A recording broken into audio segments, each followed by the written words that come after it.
네, 안녕하십니까. 박정호입니다. 네, 이번 방송은 ES 큐브에 대해서 이야기해 보도록 하겠습니다. 영상 하단에 좋아요 한 번씩 눌러주시고 이야기 시작해 보도록 하겠습니다. 네, ES 큐브에 대해서 이야기해 볼 텐데, 선이 좀 그어져 있죠. 선이 3개 그어져 있는데, 사실 이거는 옛날에 그어놓고선, 저장을 해놓고선 안 지운 겁니다. 근데, 굉장히 좀 잘 맞는 상황이고, 원래 원래 제대로 지지저항을 그 선을 표시해 놓으면 사실 나중에도 계속적으로 울고 먹을 수가 있는 부분이긴 하거든요. 웬만하면 좀 지우면서 보는 편이긴 합니다만, 저 같은 경우. 하지만 어쨌든 이렇게 선이 그어져 있는데 이 선을 그대로 보면서 좀 이야기를 해보도록 하죠. 아마 이 선 같은 경우는 이 액면병화 전에 한 여기 이 구간에서나 이쯤에서 선을 좀 그어놓고선 봤던 걸로 기억을 하는데, 하여튼 여기 보시면 일단 이 3,500원 구간에서 최근에는 흐름을 보면은 지켜주는 흐름이 나왔었고, 그 다음에 주가가 오늘 흐름이 나왔었고 상승에, 그 다음에 추가로 이 8월에 보면은 4,300원 정도에서 이제 저항을 받는 그런 흐름이 연출됐다라는 거 체크를 해볼 수가 있겠으며, 이 5,400원이 깨지니까 쭉 미끄러진 뭐 그런 흐름도 연출됐었네요. 그리고 위쪽에서 뚫고선 여기서 지지하는 흐름도 나왔었고, 하여튼 의미 있는 좀 가격들이다라고 체크를 해볼 수가 있겠죠.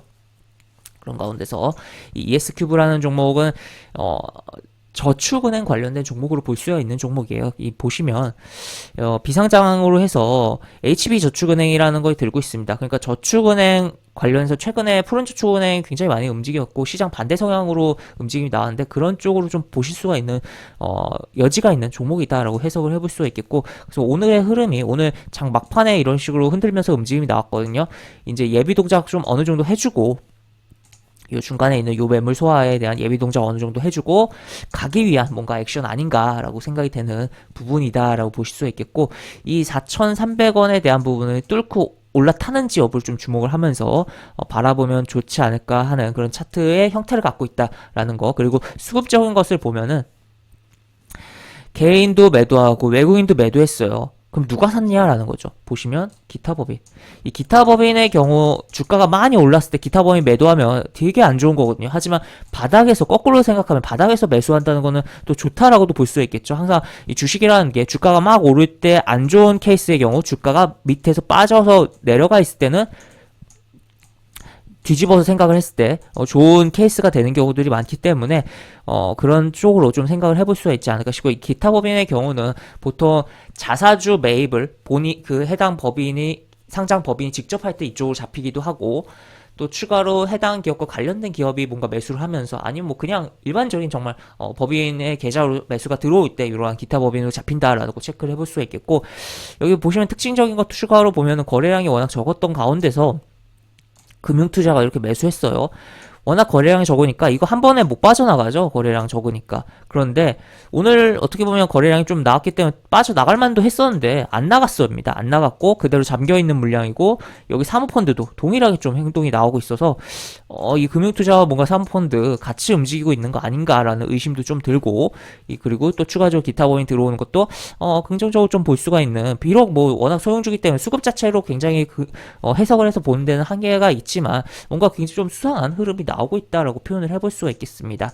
그리고 이 ES큐브 같은 경우는 원래는 최대주가 좀 변경되려고 했었어요. 그렇지만 그 부분이 잘 안 풀리면서 최대주 매각의 양도가 취소되면서 물성실 공시법인에 지정될 뻔했습니다만 지정을 유예받았다라고 볼 수가 있겠고, 이 종목이 액면 병합을 해서 액면가가 5,000원입니다. 5,000원. 액면가가 5,000원인데 현재 주가가 5,000원보다 안 된다는 거죠. 그러니까 자본금 대비해서 시가총액이 낮은 상황이다라는 거. 그렇기 때문에 나름 가격 메리트도 있는, 지금 자본금이 690억 뜨는데 시가총액이 490억이에요. 그리고 최근 시장이 워낙 별로다 보니까 시가총액이 굉장히 낮죠. 500원 미만에서 급등이 장중에 나오는 케이스들도 있거든요. 그런 차원에서 액면가보다 싼 종목인 차원에서도, 그리고 시가총액 낮은 차원에서도, 저축은행 관련된 종목이라는 차원에서도 볼만한 상황 아닌가라고 볼 수 있겠고, 그리고 여기 보면은 PBR 밴드를 보면은 역사적인 좀 저점 구간에 있는 이런 흐름이에요. 그렇다면 한번 올라오지 않을까에 대해서도 우리가 생각을 해볼 수가 있는, 이렇게 돌려지지 않을까에 대해서도 생각을 해볼 수가 있는 그런 소형주다라고도 볼 수 있겠죠. 다만 아쉬운 것은 이 종목이 이 종목의 부채 비율을 대폭적으로 낮추긴 했습니다만, 유보율이 아직도 그렇게 높은 편은 아니에요. 점점 높아져 가고 있는 상황이긴 한데, 지금 뭐 회사 상황이 이제 좀 많이 안 좋은 상황에서 서서히 좀 살아나고 있는 그런 부분이다. 물론 이 살아나고 있는 부분이라는 게 턴어라운드 기업으로서 어떻게 보면 굉장히 좋게 볼 수도 있지만, 그렇게 보기에는 이제 덩치가 너무 작다라는 거죠. 어쨌든 그냥 좀 살아나고 있구나라는 점에서 의미를 어느 정도 부여할 수 있는 그런 기업이다라고 볼 수 있겠고, 그리고 이 저축은행은 뭐 자회사로 있는 부분이고, 좀 올려볼까요? 올려보면은 중국의 뭐 텐트 제조 공장이라든지 뭐 이런 부분이 있어요. 뭐 이런 부분이 있기 때문에 이런 텐트에 대한 뭐 수요가 늘어난다면 아무래도 수혜를 볼 수가 있는 부분이죠. 아무래도 지금 전 세계적으로 좀 정신없죠. 이 정신없는 부분이 있기 때문에 그 난민 수용이라든지 그런 차원에서의 텐트 수요가 증가할 가능성이 발생할 수도 있고, 그냥 단순하게 가을이 되고 가을이 됐기 때문에 우리나라에 있어서는 그런 텐트 캠핑에 대한 수요에 대해서도 뭐 생각을 해볼 수가 있는 부분도 있다라는 것까지도 체크를 해볼 수가 있겠습니다. 네, 이렇게 볼 수가 있겠고, 영상 하단에 보시면 설명과 댓글 부분에 동일한 링크가 들어갑니다. 이 링크 타고 들어오시면 제가 운영하는 무료 카톡방으로 입장을 할 수 있고, 입장하시면 여러가지 장중 시황 관련 코멘트, 속보 관련된 부분, 여러가지 부분들 올려드린 부분 있으니까 이 부분 참고해보시면 주식하시는데 많은 도움이 되지 않을까 싶습니다. 이상 박종호였습니다. 네, 감사합니다.